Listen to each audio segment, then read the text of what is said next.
That's it. We're live. I love being live. Love being live. We're a little bit late today.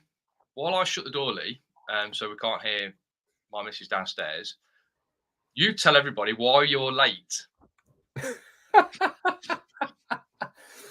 Right, I'm late today because I got the opportunity to play simulator golf this morning, which is something I've never ever done in my life.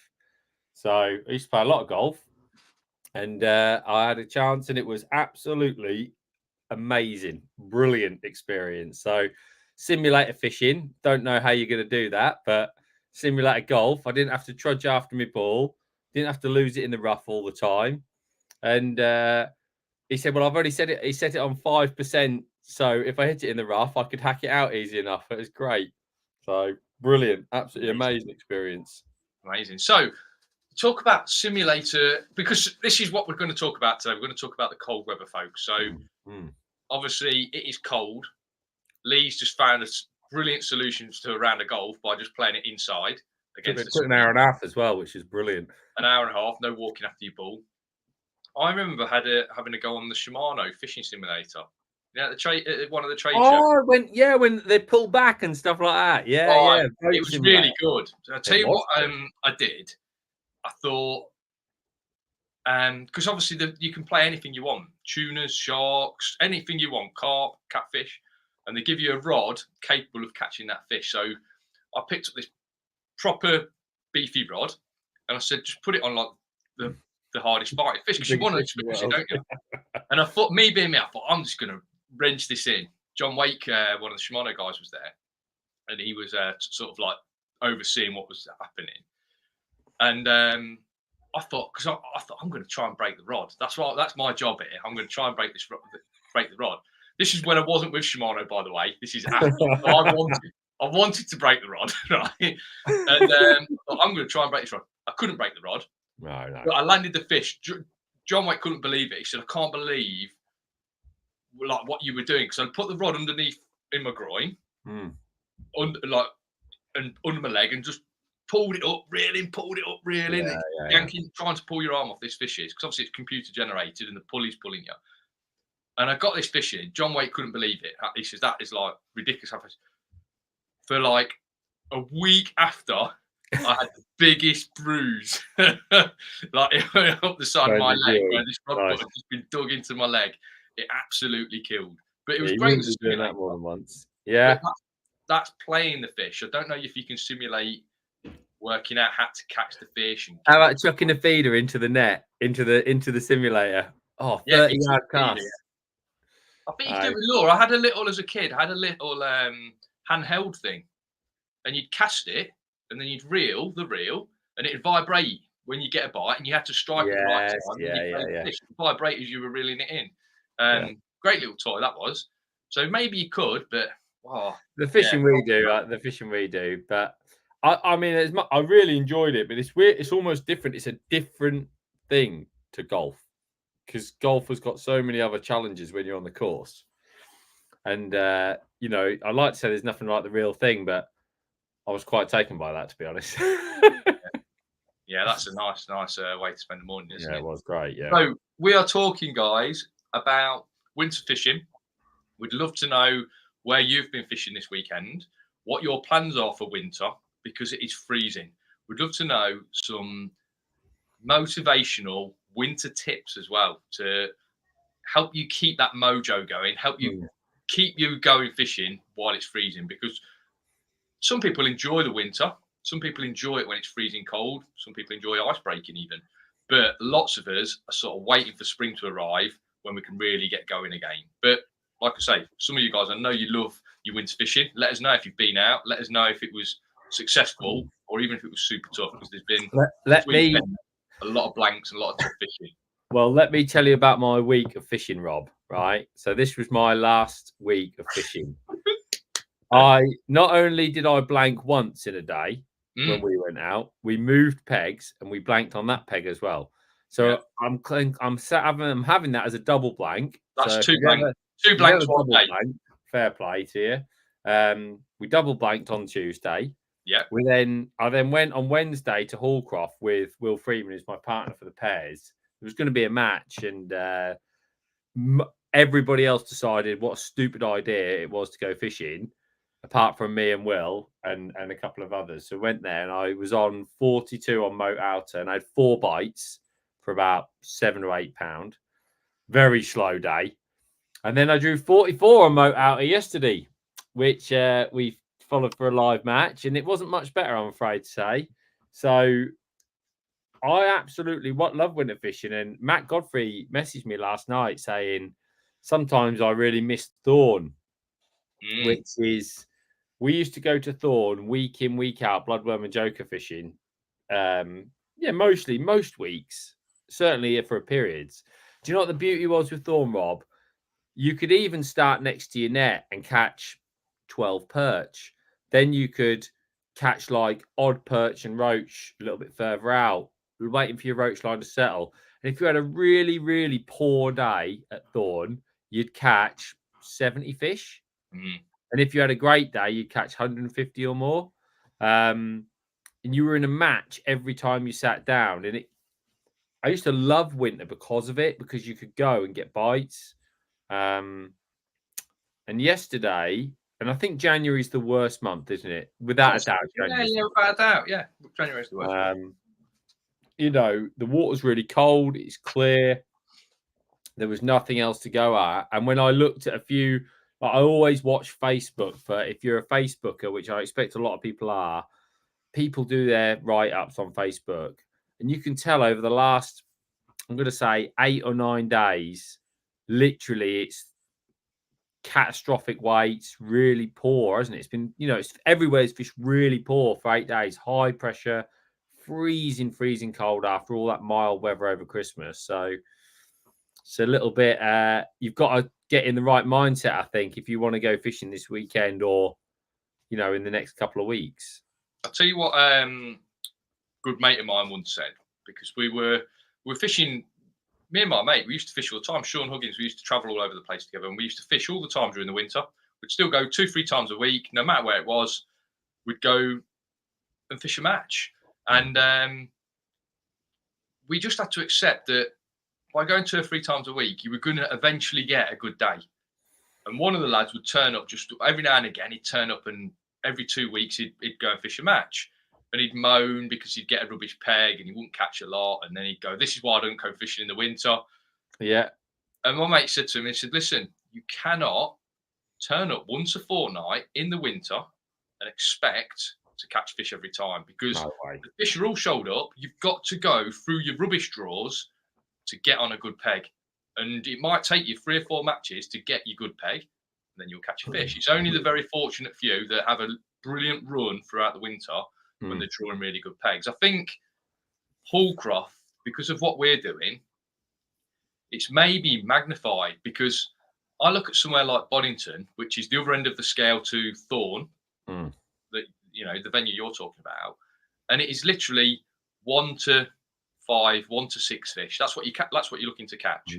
Mostly one when in January. Yeah. So you go there, you set your stall out, you sit behind your brolly, you set up a little bit of a den, you cast your rod out, half-hour casts, really relaxed day, and you never ever feel like you're miles behind the winners, because you're catching so few fish anyway. Yeah. And okay, there's an odd blank, but generally you catch a fish, and you're comfortable doing it. That's what you expect. When you go Thorn, like you say, there's an expectation there of catching 6 or 7 pound on a bad day, maybe 15 on a good day. But the trouble is, what we're doing at Hallcroft, the fish are so shoaled up, and the fishing is so good in the bit where the fish are shoaled up, that you just feel a million miles away from the fish when you're not on them.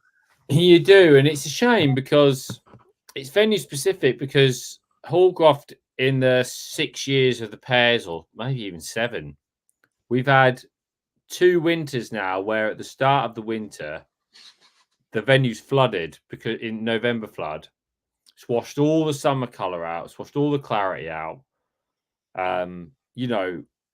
Cormorants and birds come on the venue, but with the water being clear, it pushes the fish around. And it just means that unless it's mild, which it has been for the previous 2 rounds, those better fish don't feed. So, like, for example, where we were yesterday, Rob, there was literally no bites, was there? You know, not like no indications, no nothing, apart from when a few fish cruise through your peg and you might get one.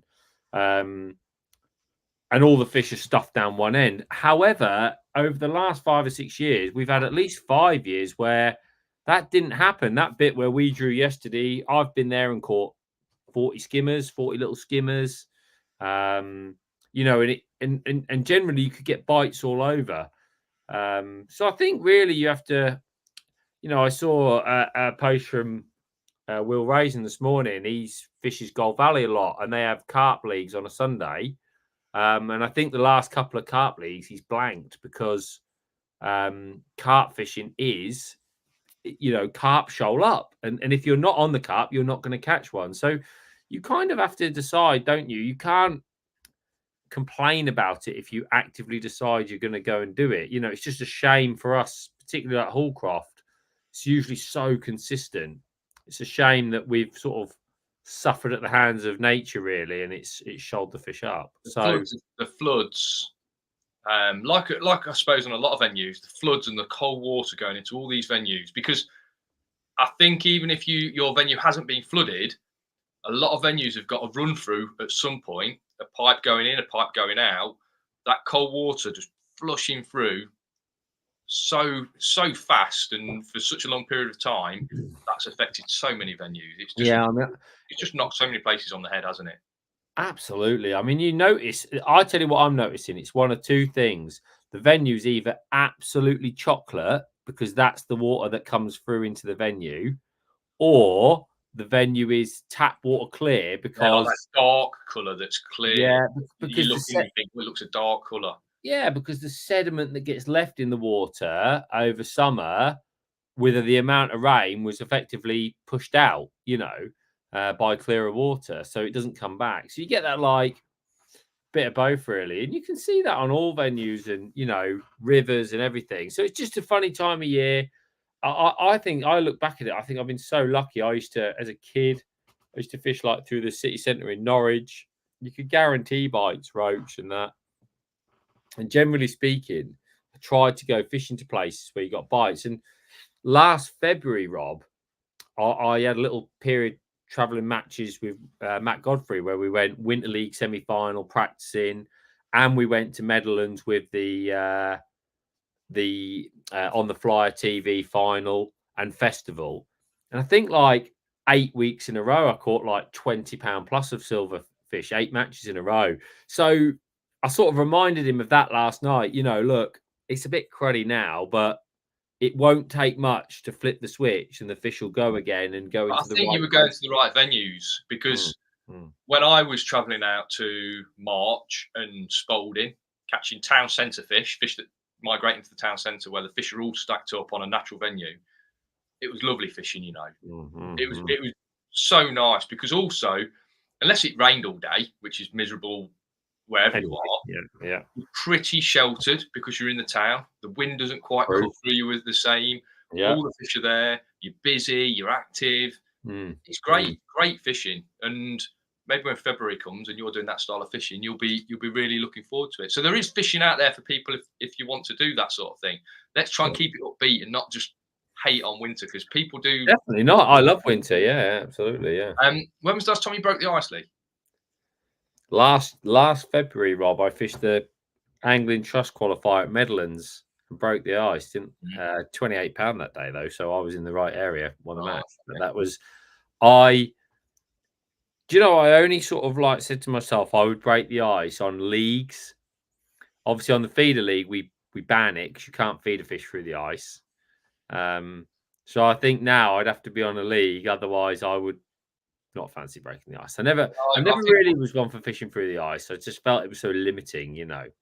Yeah, it was. I've fished a few matches. You break the ice, and you all week you're trying to make the perfect icebreaker and get ready for it. And I don't think that's for me anymore. I don't think I want to go to a Snake Lake and break the ice, or No, I certainly didn't enjoy the F1 fishing breaking the ice. I did have some great days on Thorn through the ice when the roach were a nice stamp. Because tell you what you get through the ice, very, very often, no wind. And of course, because the wind doesn't pick up, your water's flat, calm.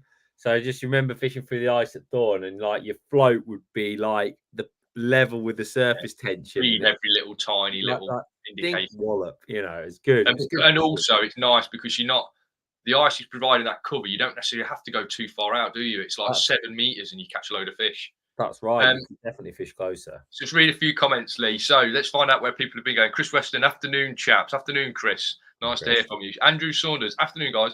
You may have seen a post on. Oh, here we go. We'll deal with that in a minute, Andrew. Stephen Armstrong, afternoon, gents. Hope you're okay. Stephen Piner, afternoon, guys. How did your matches go last week? Just heard about Lee's match and Lee's week.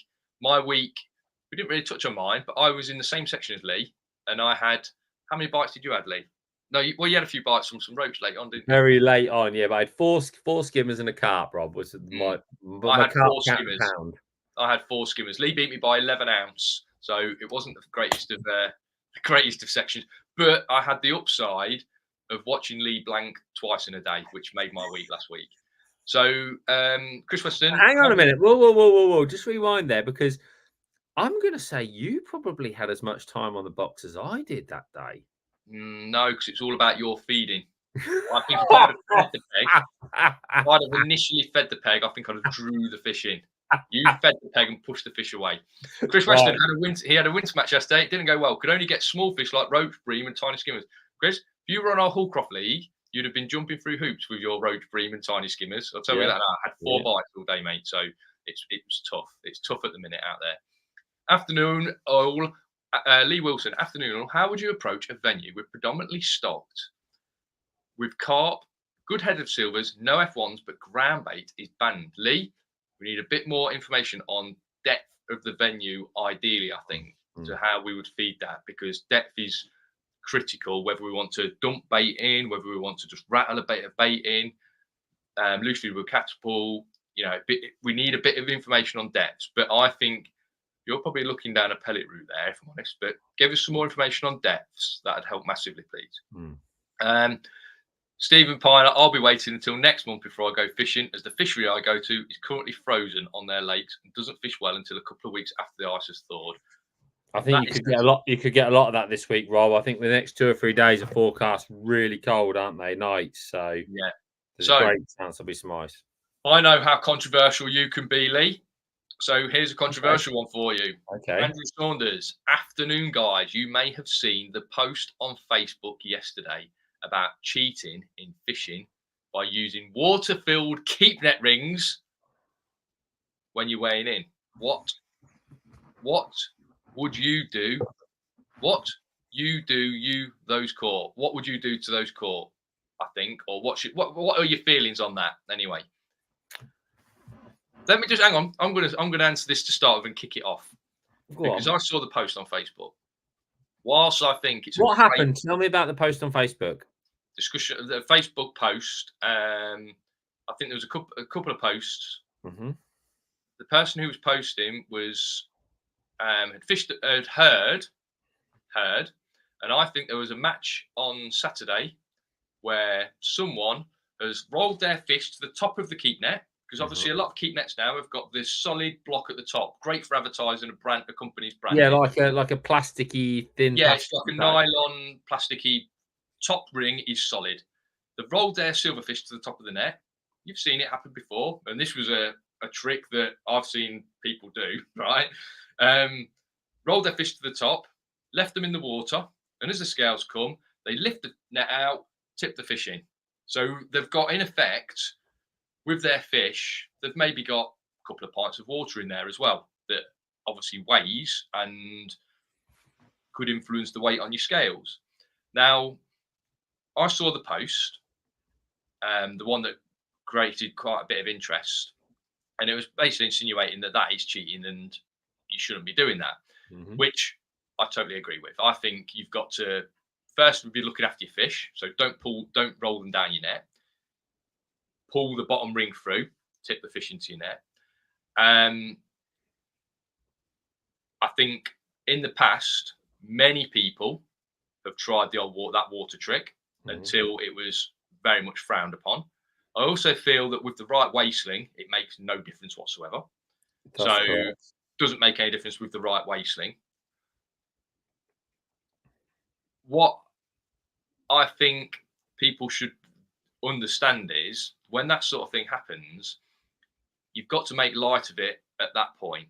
What I don't like is going on Facebook and almost targeting an individual when they do something like that. Yeah. So all being well, if you were to do that at the weigh-in and there was 3 or 4 blokes at the weigh-in and you pulled your fish out like that, I'd be calling you names, and if I did it, you'd be calling me names, and it'd embarrass me not to do it again. It'd embarrass you not to do it again. That's What right. I wouldn't do that evening is insinuate that you had done something or try and push it onto an individual and make the post about an individual. What I would do is say, don't think this is correct.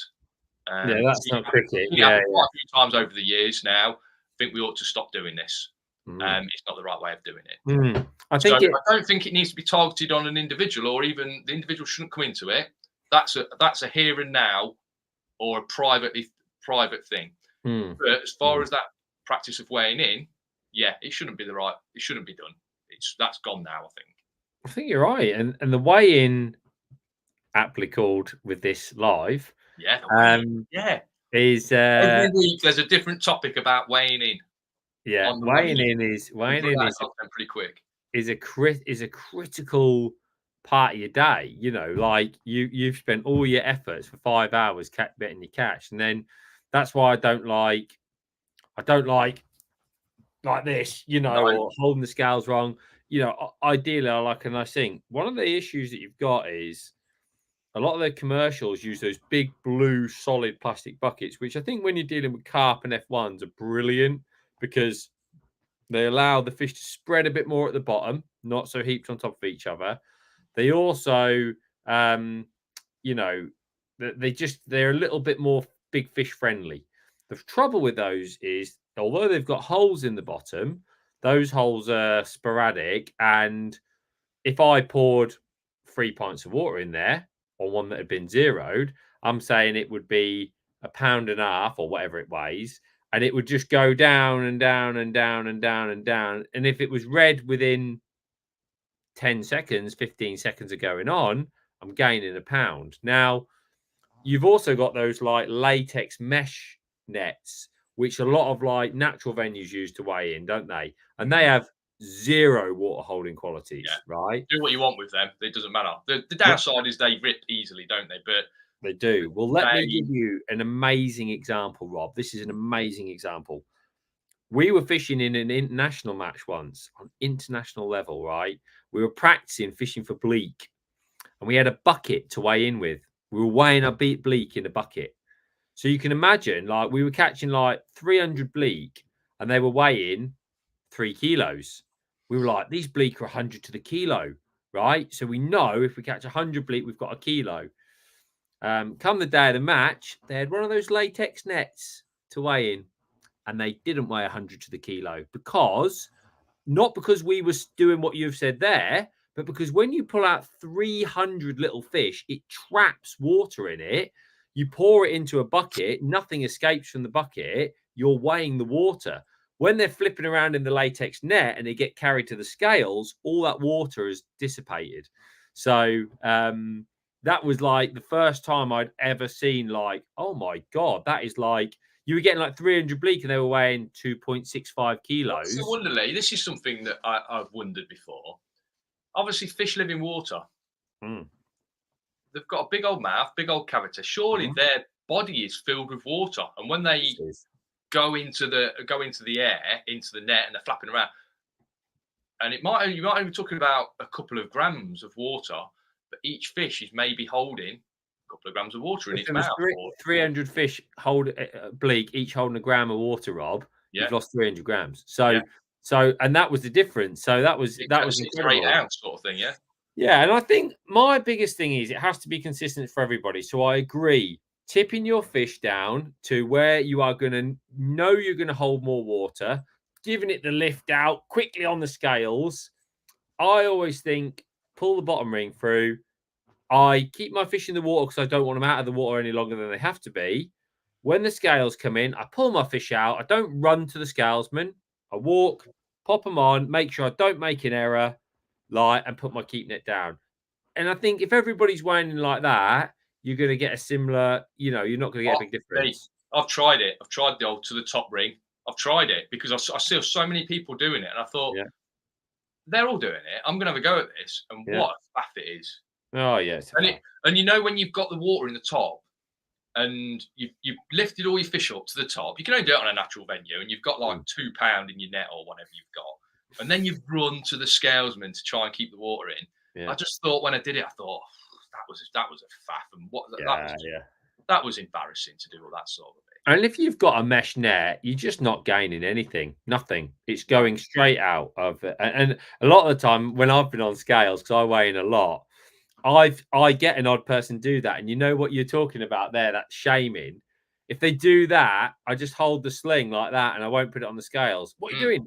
Well, I'm not having you. Yeah, same. I just think like now I'll put them on the scales. If you know what you're looking for, if you fished, if you've been around enough, you know what the angler's trying to do. Yeah. And you don't want them weighing water; you want them weighing the fish. Right. So, yeah, we totally agree. It's not the right thing to do.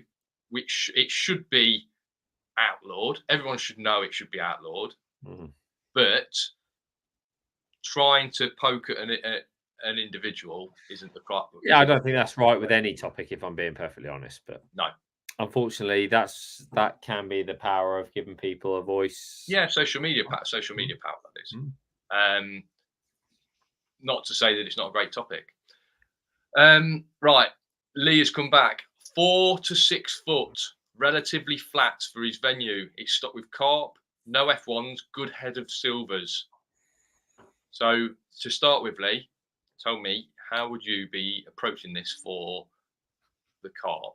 At this time of year when it's mega cold, I'm going to make an assumption that bread might be banned if ground bait's banned, Rob.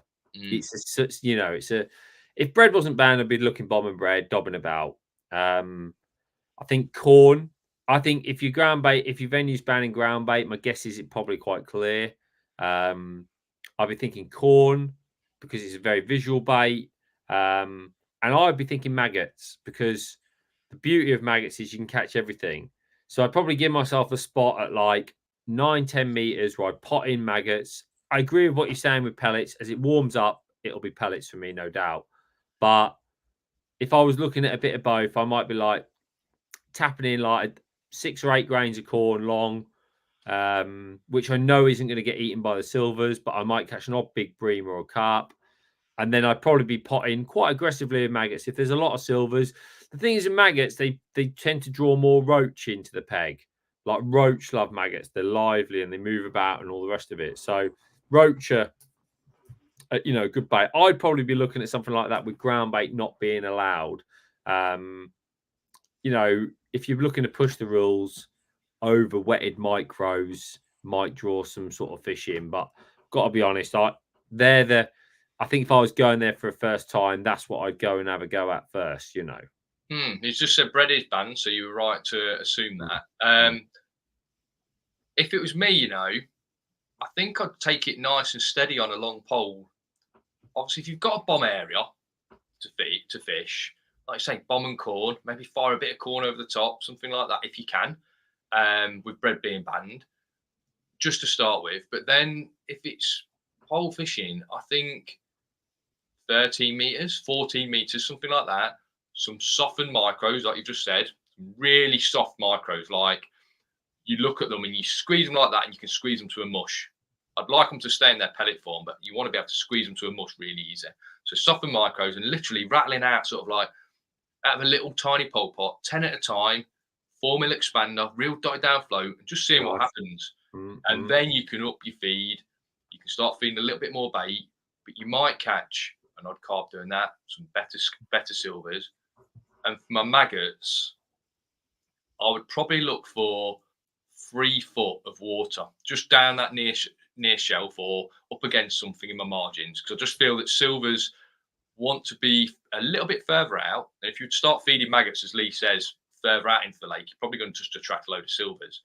But in your margin for a last 90 minutes or a last hour, feeding sparingly with maggots can be a great way. Down your peg again. So 11, 13 meters down your peg. Can be a great way of catching some carp late on. You'd be surprised what you catch doing that as well. If it's an established fishery, you might be catching big perch and a big skimmer, that sort of thing, doing that style of fishing. But I think really take it easy this time of year. You've just got to really, like, a quarter of a pint of micros is going to do you for the day, isn't it? And what you're saying is, Rob, don't pot in 6 balls of ground bait, full of bait, open to catch. This is what you did Tuesday, and I think that was the right tactic. Yeah, I've got to admit, it was the right tactic. But that's because it was a big lake. Now, if we were on the fish, we'd have caught stack. Yeah. So we'll go back and we'll have another go. They have Coppins for pellets, so yeah, you can soak them up till. Just keep adding water to a Coppins pellet. Never explode. Yeah.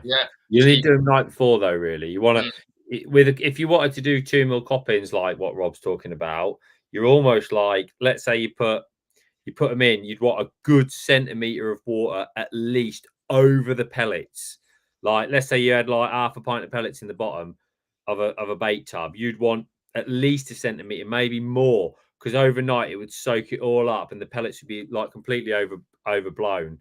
Not doing them like you are for method, are you, Rob? Where you just maybe not quite covering them. Yeah, pole fishing is different, isn't it? Especially this time of year, you want them like super soft. Maybe softens a few 4 mils as well, because if they've got some Coppins 4 mils at the fishery, same sort of thing overnight though. And if you start getting pestered by silvers with feeding micros, instead of feeding 10 micros or 20 micros in a pot, feed 5 softened Coppins 4 mils. You'd be surprised you'll catch some fish doing that. Just really, really accurately, bang on top of your float. I mean, you could even big pot them in. You know, if you didn't want a pole pot on your float, you could literally ship out 6 tiny pellets, rattle them in, ship back, bait your rig up, and then you know that you haven't got a little pot on your float, on your pole tip, so you can keep your pole a bit stiller and forces you to feed in a slightly slower manner, so you're not forcing your peg as much. Hopefully that helps, Lee. Travel and living tips. -10 where he lives, so everything is frozen. He says Elsa would be proud. Elsa as in Frozen Disney. I've never seen it, Lee, but obviously I know what Elsa is. Oh, you're missing out. No, I've never seen it. Tony Price, just like to thank you both for all of the effort and time you put into bringing us great content. Much appreciated. Tony is the sort of person that we absolutely. Thank you, Tony.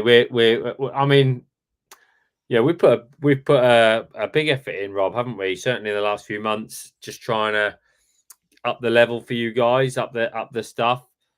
We'd appreciate if we're looking to go out and we've filmed there's a brilliant video. It might be Friday. It's usually 20th, 21st, Rob. So we'll get it on Friday. Possibly Friday or the weekend. We did an amazing video. It's on bomb and F1 fishing. It's brilliant. It really is good. So enjoy that, members, on from Friday onwards. Great video. So yeah, it's a nice day because we could actually feed a bit of bait, couldn't we? We could feed some bait. Really good. Yeah. Both managed to swim, different rigs. It was good. It was a lot to the day. It's not obviously bomb fishing to a lot of people. It is chuck it out, hope there's a few fish in the area. But it was we broke it down in a nice way, didn't we? And because F1's a dominant species on a lot of venues, and often they're out of reach this time of year, bomb's the perfect way to go about it. So honestly, Rob was on the box. I loved it. It was a really good day. We're looking for February. So listen, hit us with a few ideas. We've got a couple of ideas. We went there to go at one last week, but that didn't pay off. So we're going out again in a week or so's time once the lakes defrost. So what would you guys like to see? Pole, type of fish, commercial, naturals. Obviously we've got lots of plans for the year, but something that you might like to see in winter. Give us a comment. We'll read the comments and we'll do our best to get out there and give you guys hopefully what you want, you know. Yeah, we've So got at least one, maybe two more underwaters planned for the next couple of months. We've got I'd say we've got the next two videos, time of year for this time of year planned in. But we would love a few ideas that you would love to see. Obviously, going forward, it's about you guys really. So let us know what you'd love to see. that's my thing. Yeah. Stephen Piner, agree with you, lads, about the water retaining when weighing in. The fishery I go to banned a match angler for repeatedly trying to do that, even after being warned. I think if you've been warned and then you keep doing it, you've got no excuses really. Yeah, I think once you've had the yellow card and then you do it again. Well, if you've had the yellow card, then you're in big trouble, aren't you? I'll tell you what I feel is sometimes like the pressure people build, because pressure's only applied by you. It's only applied by yourself. I've just had a great idea though. Why don't they should have a rule in match fishing? The bloke on the next peg's got to weigh you in. That's what they should do. Got to pull your keep net out and put it in yourself. Then you couldn't be accused, could you? No, you'd be like that. I'm just pulling your fish out, mate. Oh yeah. They're totally I've lost a few. The Hallcroft was good yesterday because obviously Lee took the net off you, didn't he? And then pulls your fish in. Hallcroft do amazing when they weigh you in. Literally, they take the keep net off you. They weigh your fish in. There's no questions asked. Packington used to do the same. Packington used to. You never used to even take your fish out of the water. They would wade round the margins all the way round the lake. Yes. You'd leave your net in the water, and the fish never even left the water. They would pull the fish into the sling. The sling would be in the water. So obviously you've got the water weight anyway. Everyone gets the water weight, and they'd lift it up, cool the weight, drop it back down. That's what happened at Messingham as well. Messingham, he used to do that exactly the same, Rob, every single time. Yeah, great way of doing it. I do like that sort of thing. I like the idea of. Always made me nervous as they're going like that with the fish, though. But obviously they're so good at it. I think there's been a couple of times at Packington years ago, maybe that they've lost an odd fish, but I think it is literally like one a year that they've lost. But I don't know if this. I've not been for a while, so I don't know if they still do it. But they used to all the time. The last silverfish match I fished there last year, they didn't, because obviously silverfish, lift your fish out, pull them in for the sake of £15, £20. But the carp matches, they always would do that. Wow. Fair play to them for doing that. Isn't it great when they weigh in for you, and especially other venues where you have to use their nets as well? So you haven't got to take any keep nets. I like using my own landing net. I'm a big fan of my own landing net. I like my own landing net, yeah. I liked it yesterday, Rob, when I was playing. I had a big ghosty yesterday, and it was hooked here. Failed to mention that on the video, but it was hooked here, right? And it was one of them. As I'm playing it, I'm thinking I haven't even seen it, and like I'm looking at my small skimmer net, going, really wish I'd have set a bigger net up. And as it came up, it cruised into the bank, and it just like torpedoes its head straight into my landing net and folded itself up. And I thought, why don't they ever do that when like amazing how big a fish you can get in a small landing net, isn't it? Oh yeah, it was easy, absolutely. It was definitely £12. Yeah, it was £12. It was £12, but it counted as a pound. Sure did. Lee says, brilliant, thanks for the advice, obviously, about his lake. Chris Hodgson, he liked the video at Langold. So obviously, for you guys that haven't watched it, there's a live match video where I was roving reporter for the day. Free to watch on the YouTube channel. It's there. We've had some great feedback on that, because I think you like looking at all different anglers and their different approaches. There were some good anglers on that match, plus Lee. And he was actually on that match. He was on my peg where I won the match from, I think, 3-4 weeks previous. Who was? Chris Hodgson. Oh, right. He drew the peg that I won the match on. So obviously he says here, he even asked us how to fish it. I told him, I hope I gave him the right steer. It didn't help because it fished so poor, didn't it? But he did. It wasn't a £7 a bits and a big bream day, was it? No, he says he broke a pound. Great. Langold, when we're talking about venues that have gone either gin clear because of the rain or chocolate because of the rain, Langold has gone absolutely chocolate, hasn't it? You can't see more than an inch down. The fish are hating it. It's a tough old place to go at the minute. So I'm going back, Rob. Are you? Yeah, I've got a ticket for the Saturday the 27th qualifier. What, in January? Yeah, it's bold, isn't it? Yeah, no. Listen, just like we've been saying, it's winter fishing. Get your head around it. It's a match. Could get in the final. Could qualify for the final. And you're not going to win it sitting at home. That is for sure. So that's the attitude that you've got to take. If you've got something better to do, do it. But if you haven't, go fishing. Get out there. Without doubt. Chris Hodgson would love to see, and we could do this, although I keep chucking all my bait away, so we'd have to get some bait. Bloodworm and Joker or squat fishing. I'm guessing he wants to see it on a canal. I'll tell you what, Rob, I've got a load of Bloodworm and Joker, and I mean a load. We haven't done a Bloodworm and Joker video. We haven't.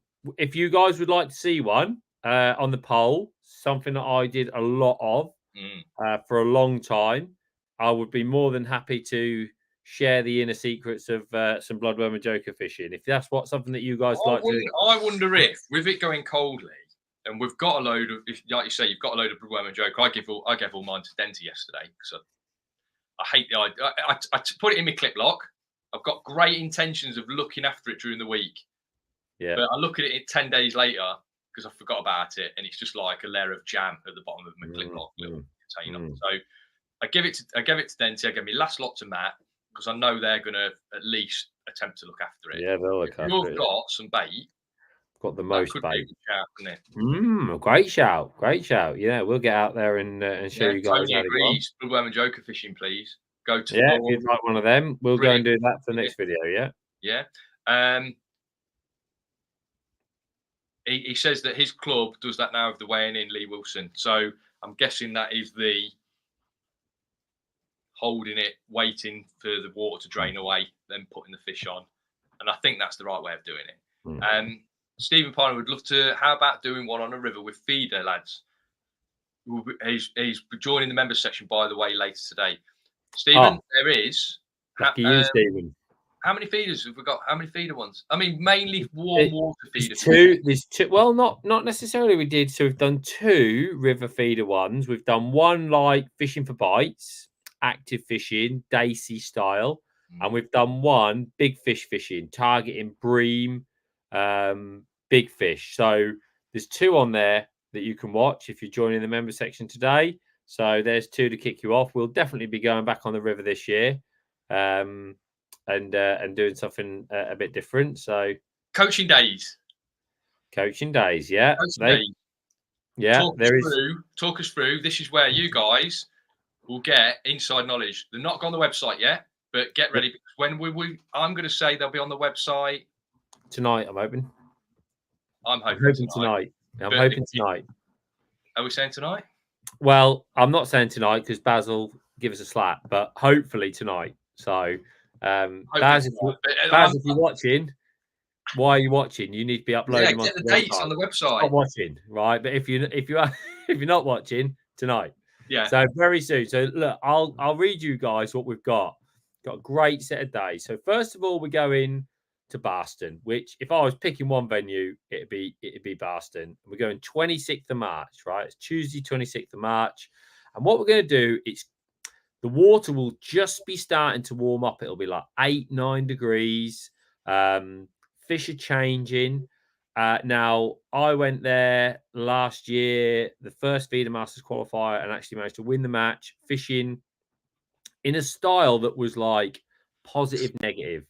Right. So, or negative, positive, whatever you want to look at it. And it's a really great way of fishing. So I'm going to basically show you how to react as the day goes on and up the gears. So this I'm going to call method feeder fishing, won't it?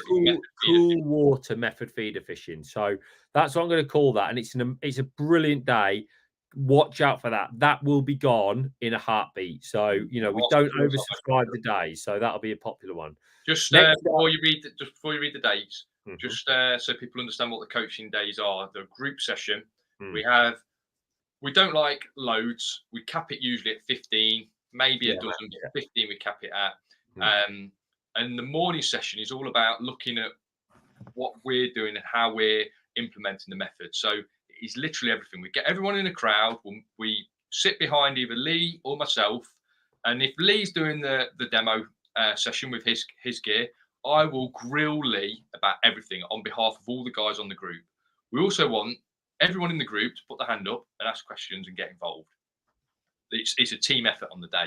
So everything from our rod butt to hook point will be discussed, and there'll be a reason for every little detail. We'll show you how to tie the knots, how to tie the rigs up, the bait, how to prepare the bait, where we're going to cast, how we're going to cast there, how we're going to feed the peg, everything. And then in the afternoon session, 3 or 4 hours, you go off, fill your boots, catch as many fish as you can, put what we've just told you into practice. And we will then walk around and give you some individual one-on-one coaching. And you know, somewhere like Boston, we've had people turn up for the method feeder day, and they said, I want to just have a go at pellet waggler fishing this afternoon. Great, bring your pellet waggler gear. We'll talk to you about pellet waggler gear fishing, pellet waggler fishing in the afternoon.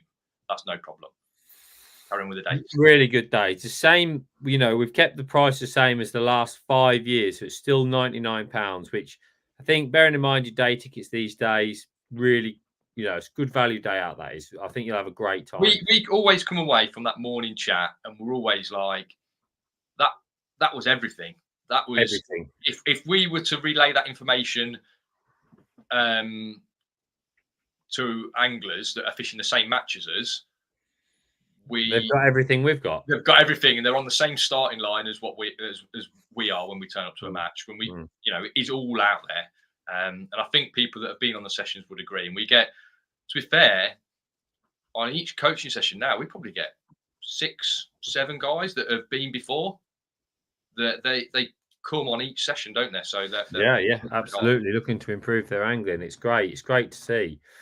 So 26th of March, Boston. Then 16th of April, Lindome. Brilliant time to be at Lindome. I will be fishing the Commercial National only 4 days after that. So I will be absolutely bang on Lindome Lakes at that time. We've won that competition now at least 2 years running. I think it might even be 3. It's 3 years, I think. Yeah. So, you know, we've done really well. Won my section last year, and I'm going to show you how to go about it, because in the spring, it's not just about sitting there and blasting a load of bait in. You have to, again, go through the gears, but we're going to focus on elements of like hard pellet, but also how to then get the big finish. And that's the most important thing. So again, you get to fish in the afternoon, and I'll be on the box in the morning. So Rob will be on the box at Boston. I'll be on the box at Lindome. Then we're off to Ferry Meadows.